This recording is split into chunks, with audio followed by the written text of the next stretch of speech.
नमस्कार साथियों, मेरा नाम है रवि यादव और आप देख रहे हैं मेरा चैनल बोलती कलम। आज की इस कड़ी में मैं आपसे चर्चा करना चाह रहा हूं एक ऐसे विषय के बारे में कि जीएसटी की हिंदुस्तान में जो स्लैब्स है वो घटा के कम कर दिए गए। अब जाहिर सी बात है, टैक्स कम हुआ है तो उसका सीधा सीधा फर्क आम उपभोक्ताओं पर, आम नागरिकों पर भी जरूर पड़ेगा। क्या वो सिर्फ एक राहत भरी खबर है या एक छलावा है या किसी तीसरे पक्ष को कोई जवाब है? क्या वो अमेरिका को कोई जवाब, अमेरिका के दबाव में लिया गया निर्णय है, या जिस तरीके से विपक्ष कह रहा है कि ये निर्णय बहुत अच्छा है लेकिन काफी समय बाद में लिया गया?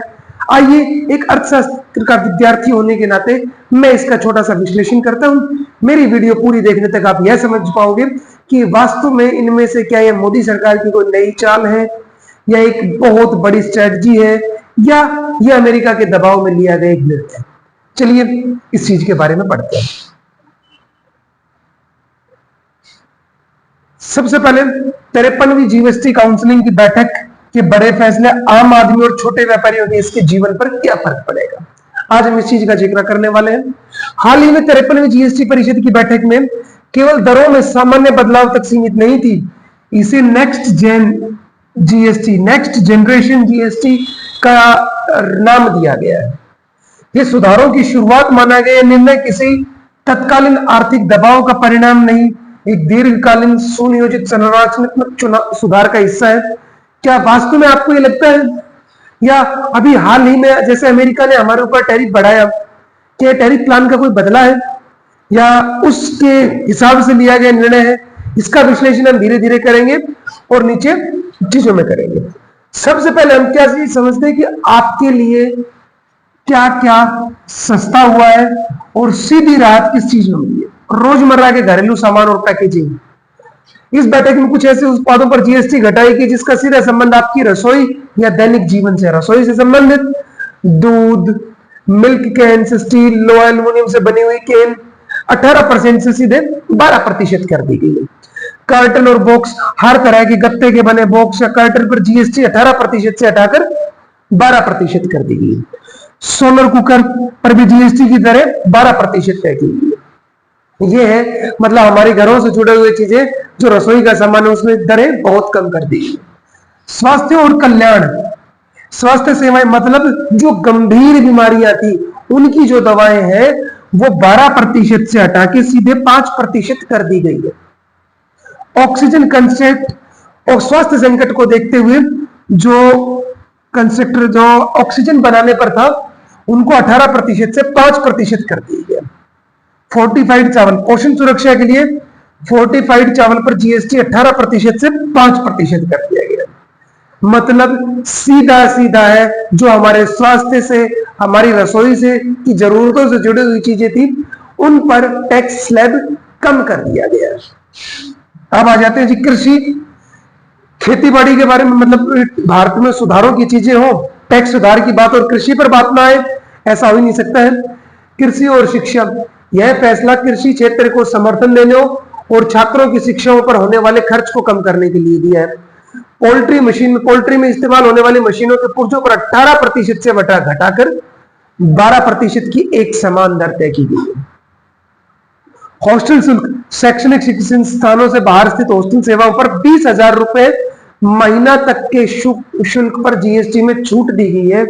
जो बच्चे पहले हॉस्टल में रह के पढ़ाई करते थे और उनको वहां पर जीएसटी देना पड़ता था, वो जीएसटी भी एक हद तक कम किया है। 20,000 रुपए महीने की जहां तक उनकी फीस थी उस पर तक उनको कोई जीएसटी पे नहीं करना पड़ेगा। पोल्ट्री फार्म में पुर्जों पर, मशीनों के पुर्जों पर 18% से 12% की एक समान दर तय कर दी गई। पोल्ट्री फार्म से कुछ ध्यान आया? जो मेरे अर्थशास्त्र के विद्यार्थी साथी होंगे वो एक चीज समझ पाएंगे कि अमेरिका में भी पोल्ट्री फार्म्स होते हैं लेकिन काफी बड़े बड़े होते हैं। वो अमेरिका का जो पोल्ट्री सेक्टर है या एग्रीकल्चर सेक्टर है उसको इसीलिए बहुत सस्ती चीजें मानी जाती है कि वो बड़े स्केल पे काम करते हैं। ये सीधा सीधा यहाँ पर इन एग्रीकल्चर के सेक्टर में इन चीजों पर जो स्लैब घटाया गया है वो सीधा सीधा जवाब दिया गया है अमेरिका को कि हम भी अपने सेक्टर्स को डेवलप करना चाह रहे हैं। अभी मोदी सरकार की ये बहुत बड़ी चाल है, ये बहुत बड़ी संरचना है कि इन धीरे धीरे इन चीजों को, स्लैब्स को कम किया जा रहा है ताकि लोग बाग इनिशिएटिव ले और उसमें काम करें। अब टिकाऊ उपभोक्ता वस्तु और परिवहन, रेलवे यात्रा सेवाएं, platform ticket, retiring, waiting room, clock room और बैटरी चलित कार जैसी सेवाओं पर जीएसटी नहीं लगेगा। मतलब रेलवे टिकट्स सभी प्रकार से जीएसटी से बाहर हो जाएगी हमारी। इलेक्ट्रॉनिक वाहन, ईवी चार्जिंग स्टेशनों के लिए सर्विस से जीएसटी 18% से 5% किया गया, जिससे इलेक्ट्रिक वाहनों का उपयोग सस्ता होगा। आप देखिए, जो हमारी जरूरतों से जुड़ी हुई चीजें हैं उन पर स्लैब काफी कम किया गया है। अब इसके अलावा एक चीज और रह गई थी, भारतीय ब्रेड, जिसको रोटी, पराठे, ये चीजें, इन पर भी टैक्स स्लैब काफी हद तक कम किया गया है। अब कौन कौन सी चीजें महंगी हुई है, अब हम देखते हैं। ये जो मैंने आपको बताया था वो सिर्फ एक प्रकार की, अब इनसे जुड़े हुए बहुत सारी चीजें हैं। मैंने मुख्य मुख्य बिंदुओं को लिया है ताकि आपको सही तरीके से समझा पाए। लग्जरी और सिन गुड्स, मतलब ज्यादा प्रदूषण फैलाने वाले या स्वास्थ्य के लिए हानिकारक माने जाने वाले उत्पादों पर जीएसटी बढ़ाया गया है। जैसे लग्जरी गाड़ियों को 15% से बढ़ाकर 22% कर दिया गया। मतलब जो कंफर्ट जोन है, मतलब आम नागरिकों के लिए या आम गरीब तबका, मध्यम वर्गीय तबका, उनके लिए जीएसटी की दरें कम की गई है। और जहां तक जो कहा जाता है कि अमीरों के लिए या जो सुख सुविधाएं, या मतलब कहते हैं ना जिसको रईसी वाली चीजों पर, जो रईसी है उस पर टैक्स बढ़ा दिया गया है। कितना? 15% से बढ़ाकर 22% हो गया है। जीएसटी की दर 28% ही रहेगी, लेकिन कुल लागत बढ़ेगी इसमें। शुगरी ड्रिंक्स, फ्रूट पल्प या फ्रूट जूस वाले कार्बोनेटेड पेय पर जीएसटी 12% से बढ़ाकर 28% हो गया है। मतलब अब आप इन चीजों को समझ रहे होंगे कि फ्रूट जूस जो आपके आस पड़ोस में, गली मोहल्ले में ताजा जूस बिकता है, उस पर जीएसटी नहीं है।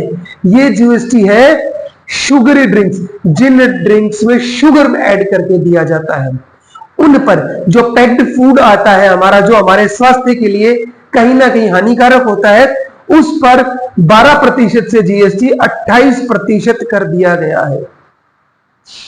अच्छा जी, मोटरसाइकिल और तंबाकू उत्पाद, मतलब 350 सीसी से ऊपर की जो मोटरसाइकिल है उन पर सेस 3% से बढ़कर 8% हो गया है और जीएसटी की दर 28% ही रहेगी। मतलब अब जो हमारी लग्जरियस बाइक्स है उन बाइक्स पर बढ़ा दिया गया है।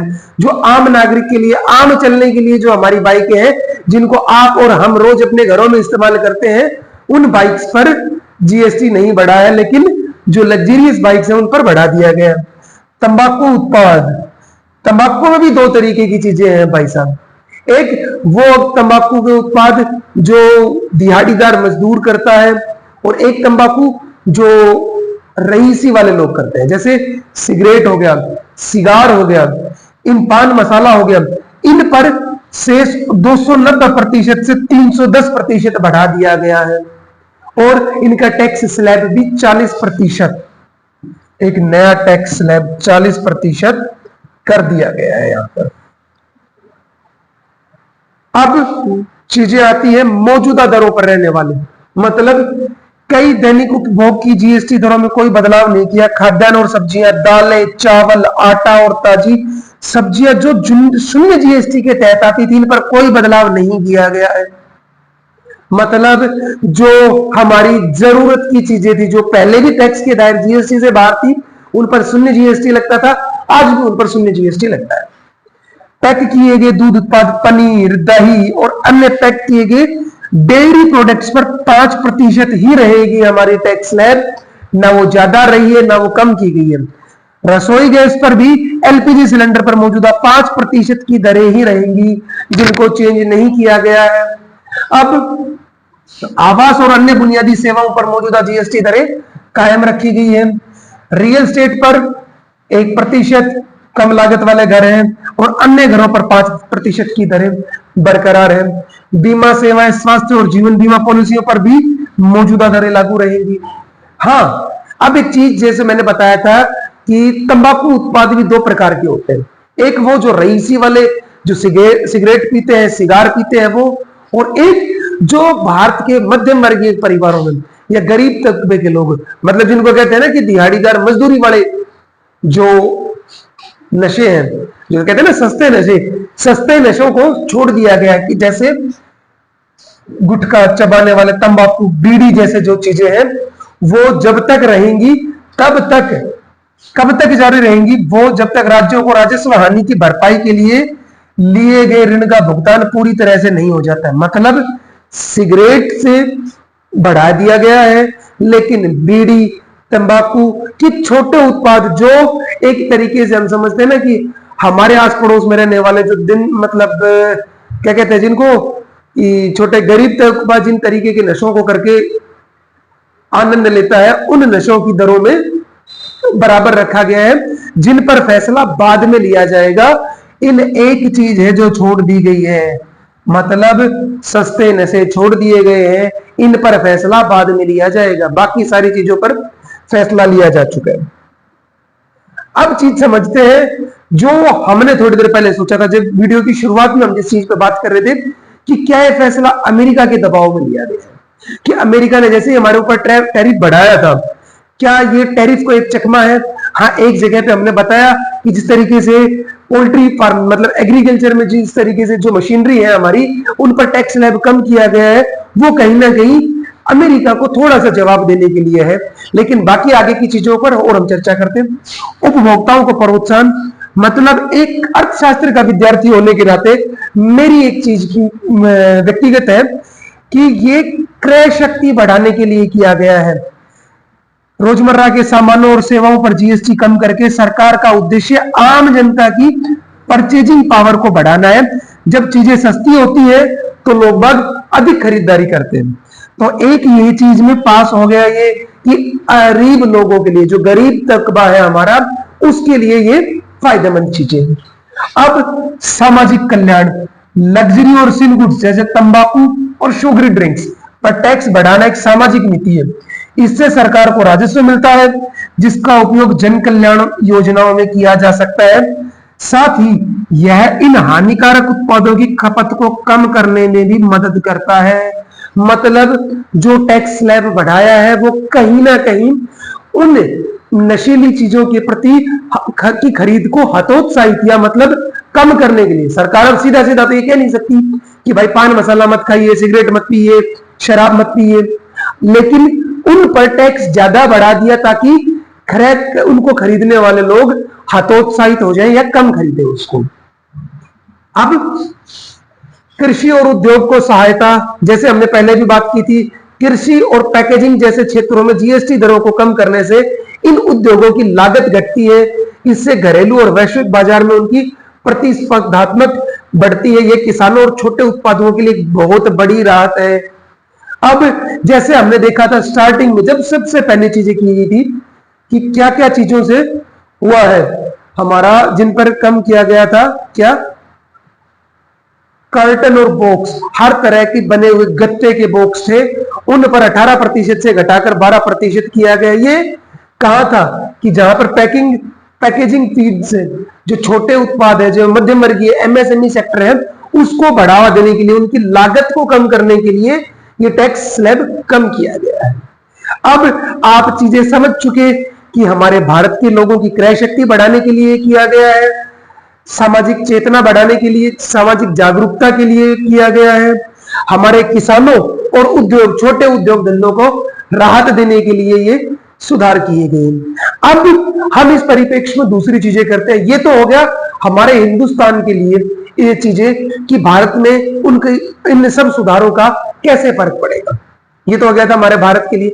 अब हम बात करते हैं वैश्विक तौर पर। वैश्विक तौर पर ये सीधा सीधा क्रय शक्ति बढ़ाने के कारण दूसरे देशों के निवेशकों को फायदा को, मतलब एक सीधा सीधा साफ साफ संदेश दिया जाएगा कि हिंदुस्तान एक बहुत बड़ी मार्केट वास्तव में है, लेकिन वहां पर बिजनेस फ्रेंडली एनवायरनमेंट है, आप आइए और वहां पर निवेश कीजिए।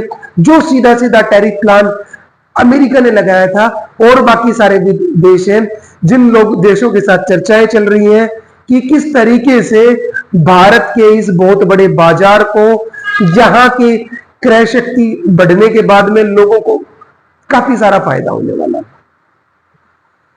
तो अब मेरा जो सवाल था शुरुआत में कि क्या अमेरिका को दबाव दिया गया है, विपक्ष में केवल मात्र एक हमारे पूर्व वित्त मंत्री पी चिदम्बरम साहब ने ये चीज कही कि ये सुधार 8 साल बाद हुए हैं, इनमें सुधार की काफी गुंजाइश थी, काफी लंबे समय बाद में किए गए। मैं आपको बता देना चाहता हूं कि जैसे ही जीएसटी की दरें शुरू की गई थी, उसके तुरंत बाद में, जब तक ये सिस्टम समझ में आता और इसको प्रभावी ढंग से लागू कर पाते, उस समय तक कोविड आ चुका था। कोविड से जैसे ही उभरे थे 2024 में, मार्च 2024 में जीएसटी सुधारों की रूपरेखा तय कर दी गई थी, जिसमें जो हमारी कहते हैं ना जीएसटी काउंसिलिंग की बैठक, जीएसटी काउंसिल की बैठक ये होती है देश के वित्त मंत्री की राज्यों के वित्त मंत्रियों के साथ और अलग अलग मंत्रियों के साथ, जो केंद्रीय मंत्री हैं उनके साथ। उन चर्चाओं में पिछले 1.5 साल की अथक प्रयासों के बाद ये चीज सामने आई है। तो ये कहना लोगों का कि ये विपक्ष का कि अमेरिका के दबाव में किया गया है, आम लोगों की जीत है, नहीं, ये इस शासन की एक बहुत अच्छी पहल है जिसको 2024 से, मार्च 2024 से लागू किया जा रहा था, इंप्लीमेंट किया गया था। इंप्लीमेंट आज किया गया हालांकि, लेकिन उनकी शुरुआतों को सुधार 2024 से कर दिया गया था। मतलब ये 1.5 साल की सोची समझी रणनीति है। जैसे हमने बताया था ना कि ये तात्कालीन निर्णय, किसी तात्कालिक आर्थिक दबाव, मतलब टैरिफ का इससे कोई लेना देना नहीं है। हाँ, ये तथ्यात्मक तौर पर हम बता सकते हैं। अब कभी ताऊ ट्रंप ये कहना कि भारत ने जो जीएसटी में सुधार किए हैं वो भी अमेरिका से प्रेरित होकर किए हैं, ये चीज नहीं है। यह एक दीर्घकालिक सुनियोजित संरचनात्मक सुधार का हिस्सा है जो पिछले 1.5 साल से विभिन्न मंत्रियों के समूह काम कर रहे थे। यह कदम ढांचे में स्थिरता और पूर्वानुमानिता लाने के लिए उठाया गया है। तो अब मेरे ख्याल से आप ये चीज समझ गए होंगे कि वास्तव में जीएसटी के रिफॉर्म्स हमें किस तरीके से फायदा पहुंचाएंगे या ये सीधा सीधा किनको आईना दिखाएंगे। तो चलिए दोस्तों, मिलते हैं अगली किसी वीडियो में किसी और नए टॉपिक के साथ। आपको इससे संबंधित कोई संदेह हो या आपका कोई सुझाव हो तो आप कमेंट में जरूर डालिएगा। धन्यवाद साथियों।